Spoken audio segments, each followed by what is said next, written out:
बस यही तुम्हारा यही अपमानित चेहरा तो मैं देखना चाहती थी सांची, इसलिए तो मैंने ये सब कुछ प्लान किया। हेलो, मैं बोल रही हूँ, तुम समझ गई ना यहाँ आकर तुम्हें क्या करना है? Of course, darling. Anything for you. Good. अच्छा सुनो, एक और बात, आज 7 बजे नहीं, तुम्हें यहाँ शाम 5 बजे पहुंचना है, समझी?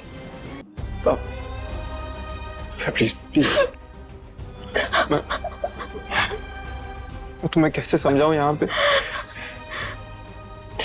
इतना कुछ हो गया था, ऐसे हालात बन गए थे कि मैं ऐसे हालात, हाँ? कि तुम्हें उस नौकरानी से शादी करनी पड़ी? ऐसे हालात हो गए थे, हाँ? तुझे रियांश की जिंदगी से निकालने के लिए मुझे जो कुछ भी करना पड़े मैं करूंगी। माताजी, अब तो राहु काल शुरू हो गया, अबे पूजा नहीं हो सकती। अब मुझे आज्ञा दीजिए। अब आपने इसे इस घर की बहू बनाया तो कुछ सोच समझ के ही बनाया होगा। कोई तो टैलेंट होगा ना इसमें, क्यों सांची? बोलो। परिवारों की और रिश्तों की मजबूती जरूरी है ना, वैसे ही घर की मजबूती भी बेहद जरूरी है, क्योंकि दरारें ना तो रिश्तों में अच्छी लगती हैं और ना ही दीवारों में। इतनी गहराई की बात सिर्फ वही इंसान कर सकता है जो परिवार को सबसे ऊपर रखता हो, उसी से उम्मीद की जा सकती है। ये लड़की कौन है? ये रियांश की बिजनेस पार्टनर है और उसकी अच्छी दोस्त भी है। तो क्या ये यहीं रहती है? जी। कमाल है, एक जवान बिन ब्याही लड़की अपने दोस्त के घर में कैसे रह सकती है? पता नहीं आजकल के बच्चे लोग को क्या हो रहा है, उनकी सोच को। और फिर सूर्य का सांची पर भरोसा, उसका क्या नतीजा हुआ वो तो हम देख ही रहे हैं। नंदन का ये फ्रॉड तो शादी के दिन ही सबके सामने आ गया था, लेकिन हमारे पास प्रूफ नहीं था। लेकिन मुझे ना पूरा यकीन है कि इस फ्रॉड में नंदन अकेला नहीं है, जरूर उसके साथ ये सांची भी शामिल है।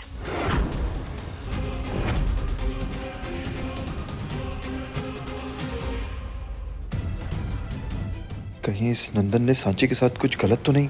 हाँ, मंदिर गए थे, बड़ी मालकिन ने मन्नत मांगी थी तो उसी का चढ़ावा चढ़ाने गए थे।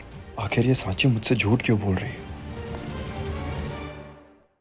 तुमने उस वक्त भी मुझसे झूठ बोला कि तुम मंदिर गई थी, एंड टू बी ऑनेस्ट मुझे लगा कि शायद ये सच बोल रही है और मुझसे धोखा हो गया होगा। मैंने अपने आप को डाउट में रखा, लेकिन नहीं, वो नंदन अभी भी तुमसे ही मिलने आया था। भाभी, आपने सांची पे इल्जाम लगवाया ताकि वो रियांश की नजरों में गिर जाए। शर्वरी, मैंने रियांश को सिर्फ सांची की सच्चाई बताई है और कुछ नहीं। जरूरी नहीं कि हर आंखों देखी चीज सच हो रियांश, नहीं है जरूरी। मेरा दिल कहता है बेटा, सांची ऐसा कर नहीं सकती, सांची कभी ऐसा नहीं कर सकती। इनफैक्ट 15 साल पहले जब आपने अपना फैसला मुझ पर थोप दिया था, वो भी मैंने माना। उस लड़की से शादी करने के लिए आपने मुझसे कहा, मैंने वो भी कर लिया। लेकिन आज जब मुझे पता है कि वो एक लड़की फ्रॉड है, तब भी आप चाहते हैं मैं उसे अपना लूं। मैं सांची को ढूंढने जा रहा हूं। क्या? आधी रात को एक लड़की का इस तरह घर से बाहर रहना शोभा नहीं देता और ना ही ठीक है।